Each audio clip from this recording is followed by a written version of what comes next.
TYBS जनरलचा दुसरा पाठ आपण बघत आहोत. विद्याबाळ लिखित संवाद साधना या आठवणी अनुभवातला हा प्रकार आपल्याला इथे सांगता येईल. कवयत्री लेखिका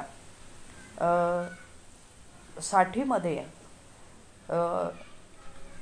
आठवणी लिहित आहेत आणि त्या आठवणींना उजाळा देण्यासाठी त्यांना जी रोजची दैनंदिनी लिहायची सवय होती त्या दैनंदिनीच्या माध्यमातून त्या काही गोष्टी लिहून ठेवतात. आता बरंचसं त्यांना काही आठवत नाही आहे, पण तरीही त्या आठवण्याचा प्रयत्न करतायत, लिहितायत, तर काही गोष्टी त्यांनी लिहून ठेवलेल्या आहेत. असंच विद्याबाळ म्हणतात की लग्नानंतर एक जबाबदार गृहिणी, वय 18 वर्ष असावं त्यांचं, इथे उद्गारवाचक चिन्ह दिलेलं आहे. म्हणून मी घर खर्चाचा हिशोब लिहित असे. त्यांना हिशेब लिहिण्याची सवय होती. विद्याबाळ यांना लग्नानंतर एक जबाबदार गृहिणी म्हणून घर खर्चाचा हिशोब लिहिण्याची सवय होती. लवकरच माझ्या लक्षात आलं की पैनन पैचा हिशोब म्हणतात तसा आपल्याला हिशोब लागतच नाही. आणि अखेर मी स्वतःलाच समजवलं की आपला खर्च चोखच असतो ना, मग कशासाठी हिशोब लिहायचा. आज इतके दिवस झाले मी खर्च करते, पण आपण कुठे वायफळ खर्च करत नाही ना, मग कशासाठी खर्च लिहायचा, कशासाठी हिशोब ठेवायचा. 1954 ते 55 मध्ये दर दिवसाचा 5,000 रुपयांचा हिशोब तो काय, पण तोही ठेवणं मला कधी जमलं नाही असं लेखिका म्हणतात. तर मग आज वयाची 80 वर्ष पार केल्यानंतर इतक्या वर्षाचा श्रेयस असा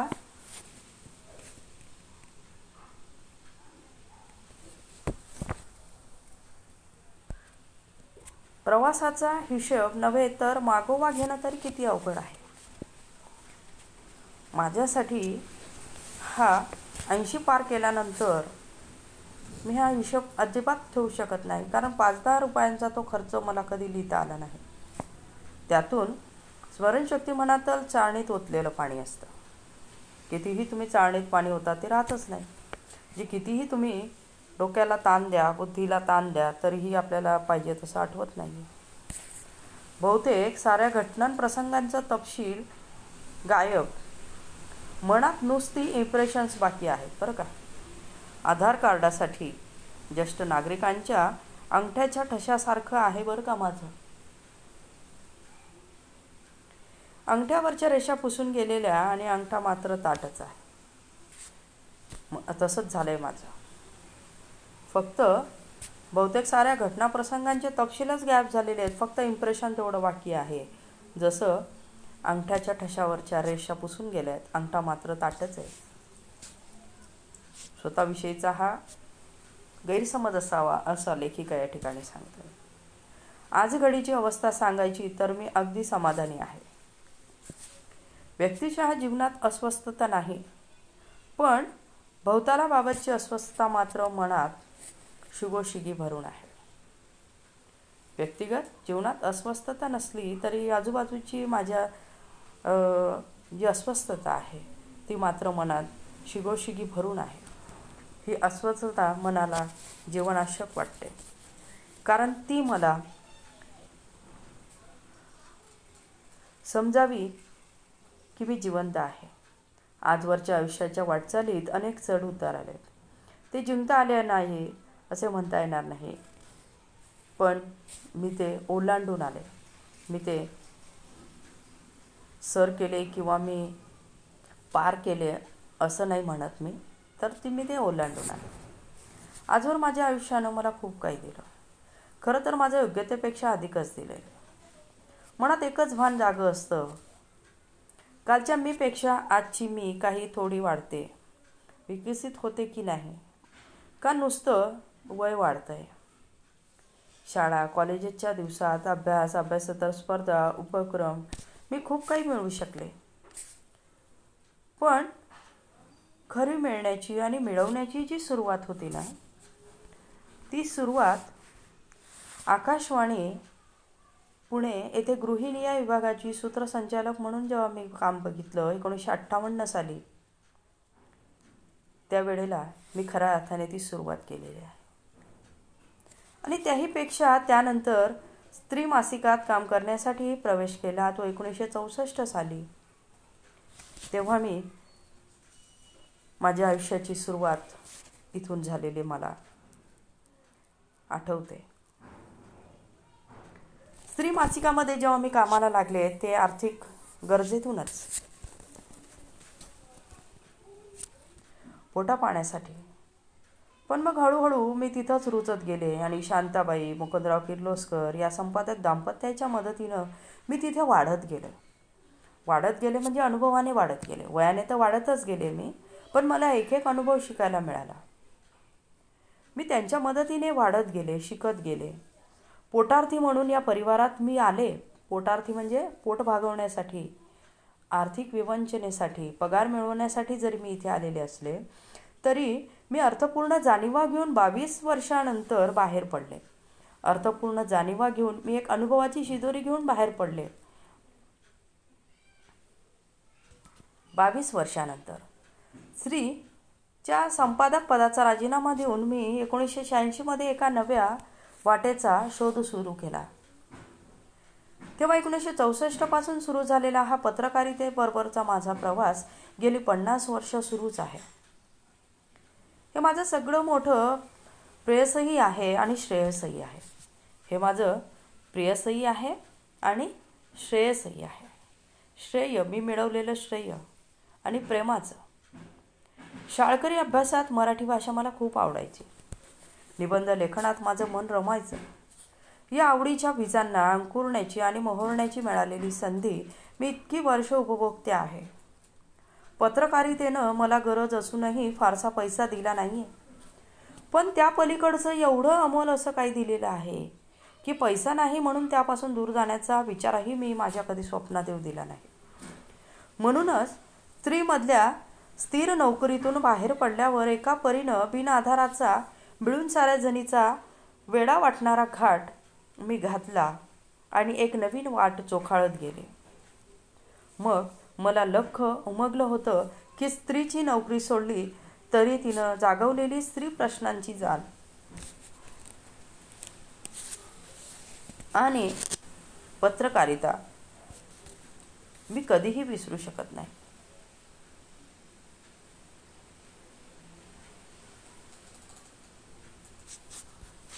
स्वतःमधल्या आणि परिवर्तनाच्या दिशेने जाणारी नेहमीची हीच वाट आहे हे मला समजून चुकलं होतं.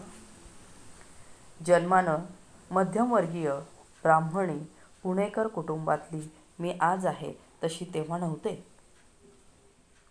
जन्मानं मी जशी मध्यमवर्गीय ब्राह्मणी पुणेकर कुटुंबातील मी जशी आहे तशी तेव्हा नव्हते. जन्मल्यापासून 35 पर्यंतच्या आयुष्यात अल्पसंतुष्टच होते मी.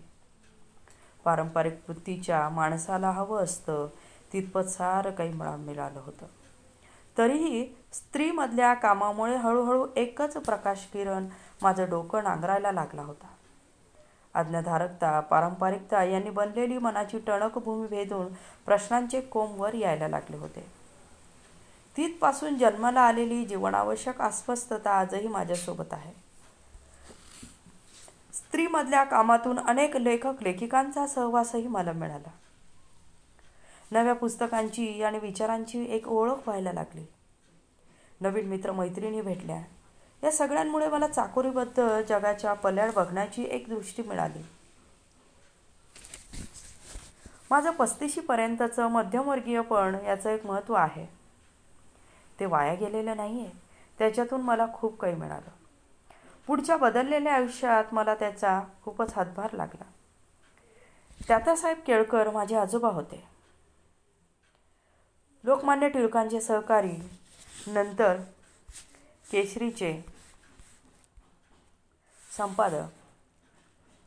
टिळकांसोबत जहालपंथीय हिंदू महासभावादी घरातला हा वारसा, शिवाय मोठा भाऊ आणि नंतर नवरा दोघेही राष्ट्रीय स्वयंसेवक संघाचे शिलेदार होते.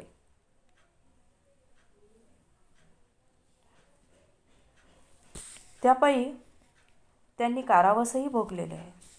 असा एक वारसा मला मिळालेला आहे. महाराष्ट्रात बहुसंख्य मध्यमवर्गीयांना तेव्हापासून आजपर्यंत काँग्रेस आणि डाव्या पक्षापेक्षा संघ, जनसंघ, आता भाजपा यांना जवळचे मानणारे. याच पार्श्वभूमीवर मी 1974 पुणे मनपाची निवडणूक लढवली.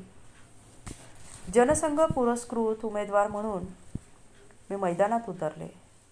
निर्णय फार विचारपूर्वक घेतला असंही नाही, पण जेव्हा रामभाऊ माळगींनी शब्द टाकला तेव्हा इवलासा अहंकार मला सुखावला असावा.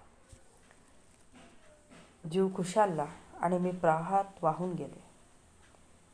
मी अर्थातच निवडणूक हारले, ही वेगळं सांगायची गरज नाही आहे.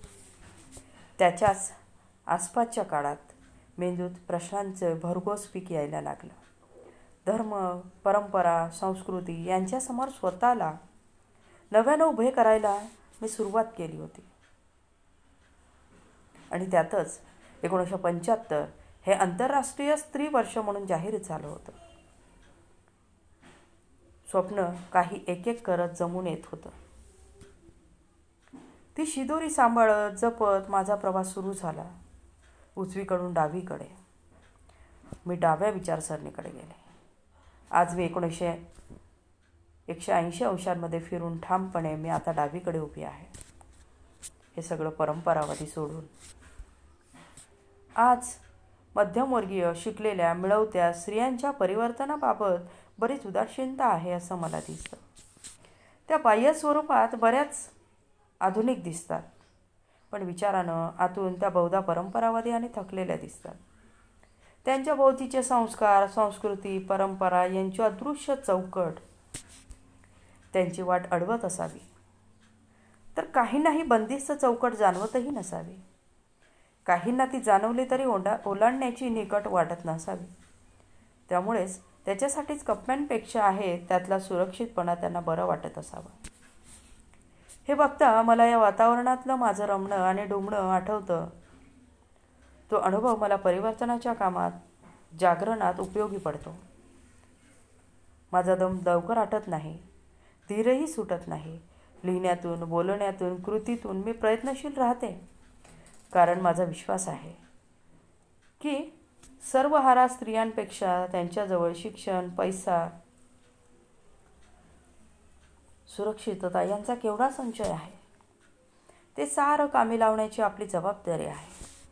आणि मिळून साऱ्या जणी हे मासिक मी जे सुरू केलेलं आहे ते नारी समता मंच हे एक संघटना आम्ही काढली. आणि या माध्यमांचा मला यासाठी केवढा तरी आधार घेता येतो. हे दोन्ही घटक आहेत. हे दोन्ही वाटांनी मला जीवनरस पुरवत असतात. स्वतःचं एक आयुष्य जगता जगता मला या दोन्ही माध्यमांनी वेगवेगळ्या माणसांच्या जगण्याचा एक तुकडा बनवण्याची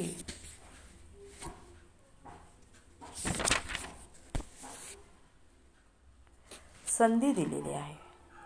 आजच्या जमान्यात सगळीकडे पैसा हेच एकमेव चलनी नाणं बनलेलं आहे.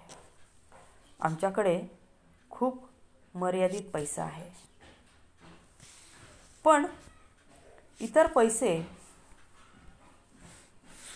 अनेक माध्यमांपेक्षा आमच्या आर्थिक कोंडीतही आमचं बरं स्वातंत्र्य उपभोगू शकतो याचं मला समाधान आहे.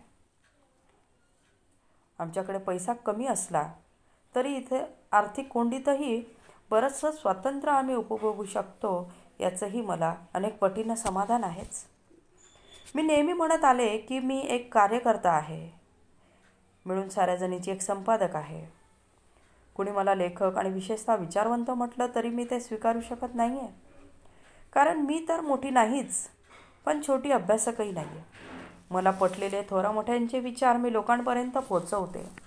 मी एक भारवाहकासारखी आहे. मी वाचते, पण त्याहून अधिक काम अनुभवते.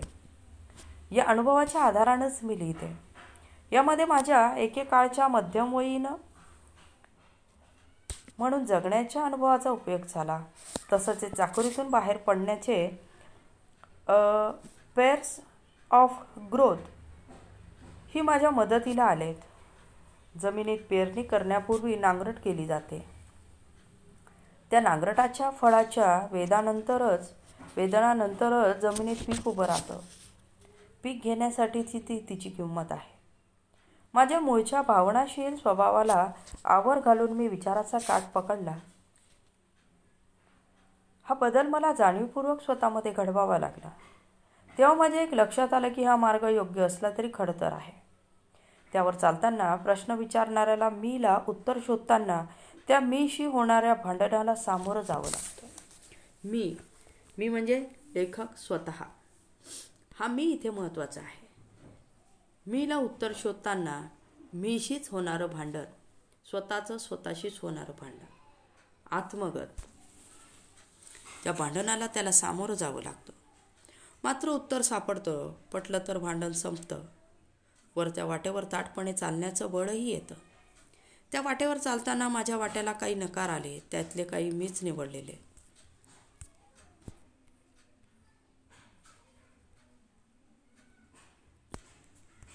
हे सगळेच्या सगळे नकार अखेर माझ्यासाठीच कमालीचे सकारात्मक ठरले.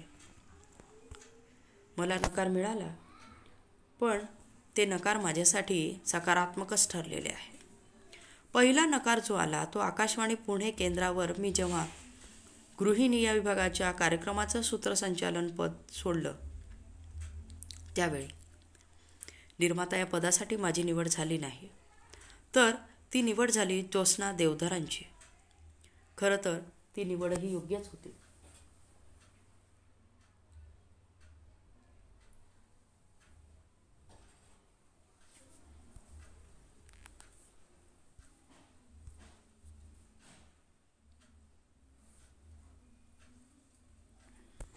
वयाच्या 23व्या वर्षी एवढं महत्त्वाचं पद मला न देण्याचं नक्कीच काही व्यावहारिक विचार असणार, कारण माझं वय आणि अनुभवही कमी होता. तरी त्यावेळी वाटलं आपल्यावर खूप अन्याय झाला आहे. मिळाली असती तर चांगलीच संधी होती, पण आता वाटतं त्या सरकारी नोकरीत न अडकता मी बाहेर पडले. म्हणूनच मी लवकरच त्रिमासिकाचं दार ठोठावलं. ते दार उघडलं आणि तेथूनच तर माझ्या अर्थपूर्ण जीवनाचा पाया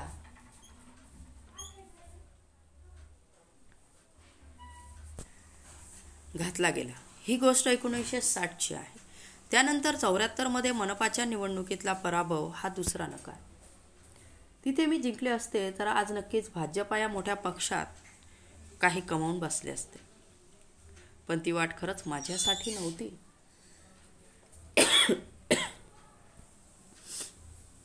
मी त्या भलत्याच जंगलात हरवले असते. तेव्हाही मला निवडणुकीच्या पराभवाचं दुःख झालंच, पण आज मात्र मनापासून वाटतं की मी मरता मरता वाचले.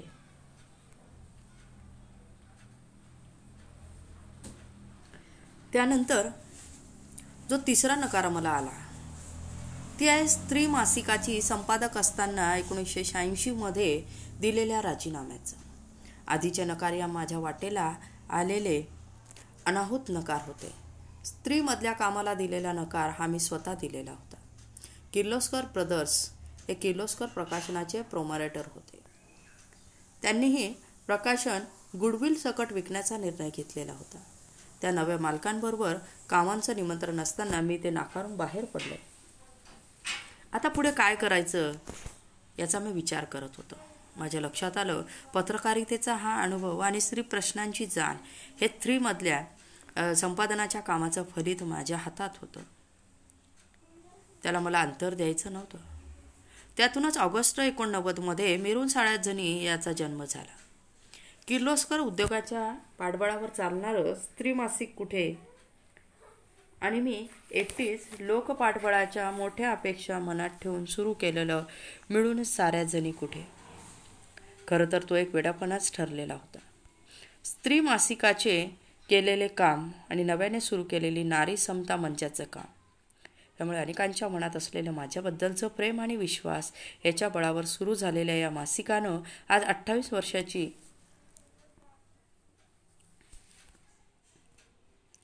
वाटचाल अनेक पुरस्कारासह पूर्ण केलेली आहे.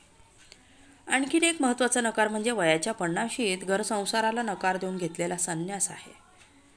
ऐन 50शीत मी घरसंसारामधून संन्यास घेतला. रूढ अर्थानं संन्यास.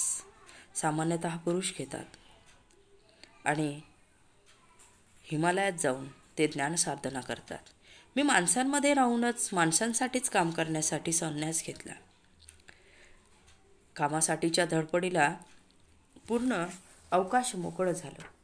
नारी समता मंचच्या माध्यमातून अन्यायग्रस्त स्त्रियांना आत्मभान आणि आत्मसन्मान जगण्यासाठी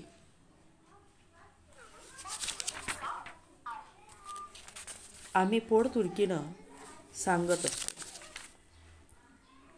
मग आपल्या व्यक्तिगत जीवनात त्याच्या आचरणाचं काय, हा प्रश्न मी स्वतःलाच कठोरपणे विचारला. मी घर सोडलं, स्त्रीची नोकरी आणि घरही सोडलं. आता तो काळ होता. लवकरच मिळून साऱ्या जणीची सुरुवात मी केली.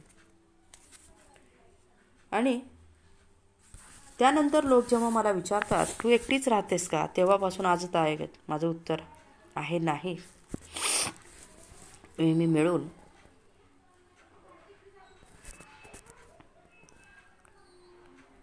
साऱ्या जणी सोबत राहते. पहिली 10 वर्ष साऱ्या जणीचं कार्यालय माझ्या छोट्या फ्लॅटमध्ये होतं. गेली 30 वर्ष एकटीने राहण्याच्या जगण्याच्या प्रवासात एकटेपण आणि एकाकीपणाविषयीची कितीतरी खूळ गळून पडली. एकटं राहणं महाभयानक आणि कठीण या संस्काराचं मी तर खोटं ठरलं. माझा आत्मविश्वास वाढला, हिंमत वाढली, स्वातंत्र्य आणि शांतता माझ्यासोबत वस्तीला आली. आता वार्धक्यातलं एकटेपण अजून तरी त्रासदायक वाटत नाही, कारण माझं स्वावलंबन अवलंबून आहे. पत्रकारितेप्रमाणे चित्रपटाच्या क्षेत्रात स्त्रियांचा टक्का असलेला प्रमाण वाढत होतं आणि चित्रपटाचा या झगमगत्या गॅम्बलर्स प्रांतात काम करताना आलेल्या टिपलेल्या अनुभवाचं या ठिकाणी लेखक मीने वर्णन केलेलं आहे.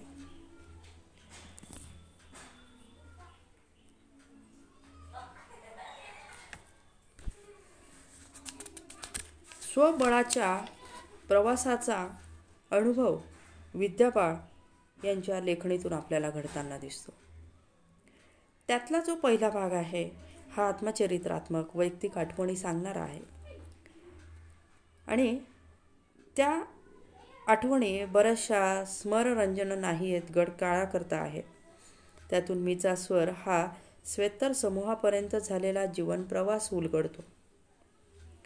एका सामान्य मध्यमवर्गीय स्त्रीने आपली संवेदनशीलता आणि विचारशीलता याच्या उन्नततेच्या प्रवासातील ठळक टप्पे, घटना, प्रसंग, व्यक्ती या बाबतीतली या ठिकाणी मी म्हणून अनुभव कथन केलेलं आपल्याला दिसेल.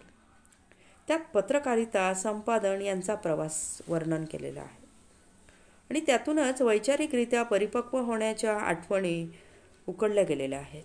मिळून साऱ्या जणी आणि नारी समता मंच यांची कामं करताना माणसांनी सतत संवाद साधताना विविध घटना, प्रसंग, व्यक्ती यांना सामोरे जाताना आलेले अनुभव ललित लेखाच्या पुढील भागात मांडलेले आहेत.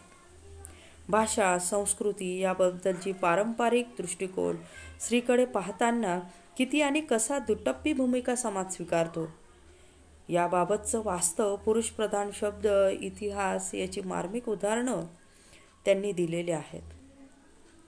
त्या सांगतात की घरातल्या गृहिणी म्हणजे नोकरदार असल्या तरी जे कामं करतात त्याची कदर व्हावी. हा विचार ठळकपणे विद्याबाळ अधोरेखित करताना दिसतात. आपल्या आजवरच्या अनुभवातून गवसलेलं स्त्री पुरुष समतेचं तत्त्व ठामपणे पण संयमतेने त्या मांडतात. स्त्रीच्या हर तऱ्हेच्या कष्टाचं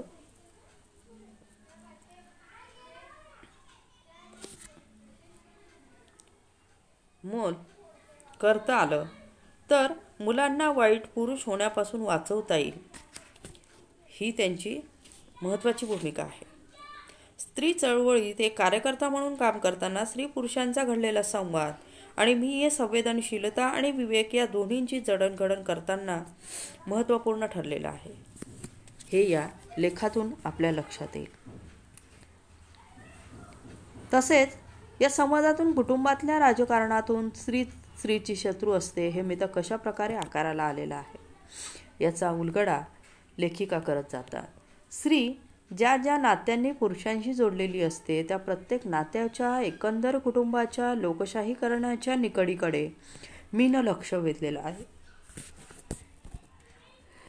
लैंगिकता, योनिशुचिता, प्रातिपत्य अशा संकल्पनांकडे एकांगी आणि ताटर भूमिकेतून पाहिल्यावर स्त्रीवर होणाऱ्या बलात्काराकडे बघण्याचा आपला दृष्टिकोन कसा दूषित आहे याचाही लेखिका उलगडा करतात. स्त्री पुरुष संबंधातला आनंद कसा महत्त्वाचा आहे आणि सुंदर संवादाचं हे शब्दांच्या पलीकडचं एक माध्यम कसं आहे हेही कळायला हवं. ही दृष्टी लाभली तर लैंगिक अत्याचाराकडे एक अपघात आणि अक्षम्य गुन्हा म्हणून पाहणं शक्य होईल असं लेखिकेला वाटतं. इथे